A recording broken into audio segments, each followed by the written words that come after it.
Stingray fish. وصفة النهاردة هي السمك المشوي. هنعمل سمك سنجاري أو السمكة الحارة اللي هي حسب ما بيسموها في كل بلد. في مصر بنقول عليه السمك السنجاري.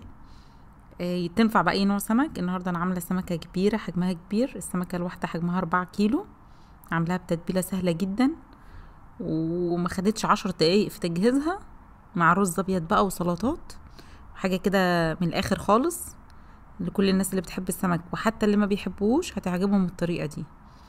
انا اشتريت سمكة. السمكة اللي استخدمتها هي موجودة في الخليج، اسمه كنعد او كينج فيش.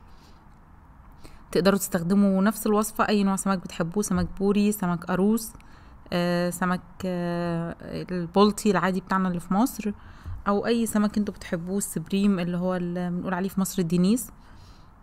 كل الحاجات دي تمشي معاه جدا.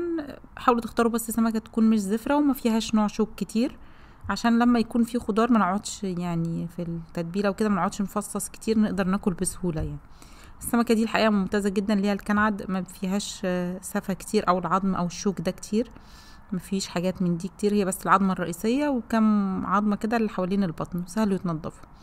فتحتها فتحه السنجاري عند الراجل اللي اشتريت منه، هو فتحها لي بالشكل ده نصين من الظهر ونضف البطن.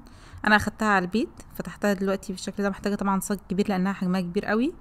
وجهزت لها تتبيله معايا بصلايه وفصين توم، جزرايه، فلفله خضراء وطماطمايه وليمونه. ممكن تزودوا الليمون شويه، نحتاج ليمونتين 3 زياده عشان التتبيل. اول حاجه جهزت التتبيله بتاعه السمك ذات نفسها. هرست فصين توم كويس ناعم. ممكن تستخدموا 3 4 فصوص توم حسب حجم السمك اللي هتستخدموه يعني. هنا الفصوص كبيره شويه. ومعلقتين 3 كبار كده من زيت الزيتون. برضو تقدروا تستخدموا زيت نباتي، مفيش مشكلة خالص. احنا هنسويها في الفرن. فأي نوع مادة دهنية حلو، ما بيتحرقش وما بيدخنش زيادة. اوكي يعني حلو. معلقة كبيرة بقى من الملح عشان انا هتبل السمكة كلها مرة واحدة بالخضار اللي عليها كمان. وعصير ليمون.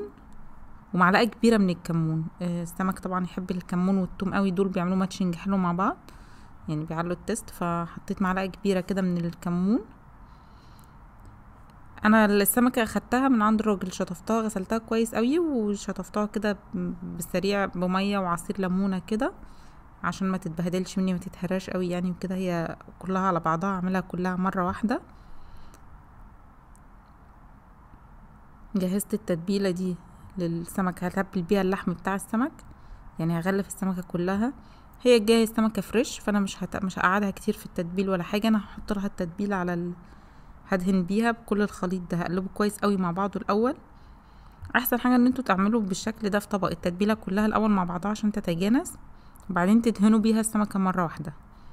احسن من احنا نعصر على السمك يعني، عشان ما يجيش فيه جزء عليه ليمون وجزء عليه توم، فيبقى متشرب كله بنفس الطعم. الناس اللي بتحب سبايسي ممكن تحط شطه. انا حطيت بدل الشطه حطيت بابريكا. لو عايزين حاجه سبايسي شويه تقدروا تحطوا رشه شطه. هي كده خلاص جاهزه عندنا. والسمكه كمان كنت نضفتها ونشفتها كويس قوي من اي حاجه. هبدأ بقى ادهنها. ما عملتش فيها فتحات ولا اي حاجه. انا هدخلها فرن سخن قوي. طول ما انا بجهزها دلوقتي الفرن مفتوح بيسخن، سواء عندكم بقى الفرن غاز اللي هو بيكون فيه نار من فوق ومن تحت، او فرن شوايه وتحت بس، سخنوه كويس قوي.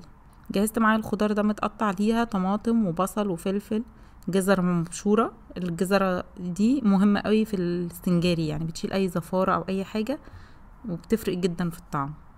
وليمونيه كده متقطعه شرايح. اول حاجه هفرشها الجزر عشان يدبل وينزل طعم حلو ويسحب اي زفاره او اي حاجه من السمك، ما تبانش مفيهاش فيه حاجه. وعامه السمكه اللي انا مستخدمها مفيهاش اي زفاره خالص يعني، وهي مناسبه كمان للفيليه والقلي.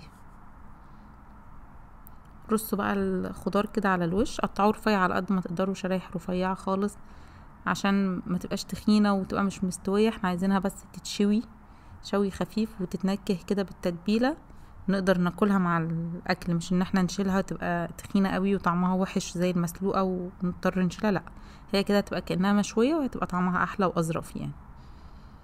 رصوا بقى الخضار كده بالشكل دوت فوق. اللي هيسخن الفرن بتاعه كويس قوي ودخل السمك فيه، احسن حاجه ان انتوا تحطوا تحت في الارضيه على طول، يعني اقرا تحطوا الصاج ده في ارضيه الفرن لمده نص ساعه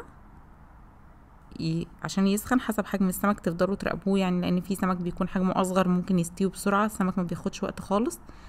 فلو الحجم كبير هنحطها نص ساعه كاملين تحت في الارضيه، وتدهنوا الصاج من تحت بزيت والسمكه من بره بزيت وتحطوها، وهنرفعها تحت فوق الشوايه كمان لمده 10 دقايق، يبقى هي تاخد بالظبط 40 دقيقه. سواء بقى يعني لو عاملين فوق الكيلو او كيلو، هو هياخد نفس التوقيت تقريبا، حوالي 40 دقيقه في الفرن. السمكه دي حجمها كان كبير قوي، زي ما بقول لكم 4 كيلو صافي، يعني بعد ما نضفناها وشلنا الراس والبطن والحاجات دي كلها وزنتها لقيتها 4 كيلو.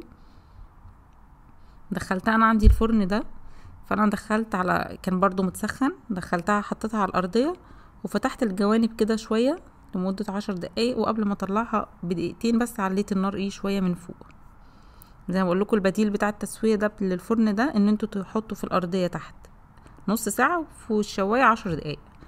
هي طلعت معايا بالشكل ده، في اطراف كده من الدهن بتاع السمكه مدهننا شويه اتحرقت في الجنب، وانا كنت هقدمها اوريدي في الصاج ده، فزينت الصاج وقدمت السلطات والحاجات في نفس الصاج.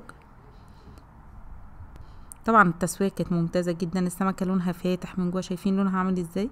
طعم الفيليه بتاع السمك حلو قوي قوي، واخد من التتبيله، طعمها عالي جدا. الخضار كان حلو، التاكل كله معاه، لان زي ما قلت لكم التقطيعه الرفيعه دي بتخلي الحاجه تتشوي مش ان هي تتسلق، يعني متبقاش مميمية كده، لا طعمها حلو ناشفة كده ومستواه كويس. قدمت مع بابا غنوج وطحينة، شرايح ليمون، بصل، مخللات، جرجير، تقدروا تحطوا بصل اخضر، تقدروا تغرفوا اصلا كل السمكة تقطعوها يعني اجزاء وتطلعوها، او تطلعوها سمكة سمكة في الطبق، وتحطوا المقبلات اللي انتوا عايزينها اي نوع. انتوا عارفين السمك بتقدم معاه حاجات كتير قوي. اديتها في الاخر رشة كزبرة، مش بقدونس، كزبرة ناعمة خضرة فريش، يعني برضو هتخلي الطعم حلو قوي. وحطوا بقى اي مقبلات انتوا عايزينها. هنا انا بس عملت اكتفيت بالبابا غنوج والطحينة والبصل والجرجير. وطبعا قدمت مع رز ابيض، كمان ينفع تعملوا رز صيادية اللي هو الرز البني او الاحمر، ممكن تاكلوها لوحدها خالص، ممكن تاكلوها مع عيش، الناس اللي بتحب تاكل مع عيش اللي هو الخبز يعني. كمان حلو قوي، طعمها كان حلو جدا جدا. جربوا التتبيله دي في السمك، اي نوع سمك في الفرن هتطلع معاكم هايله.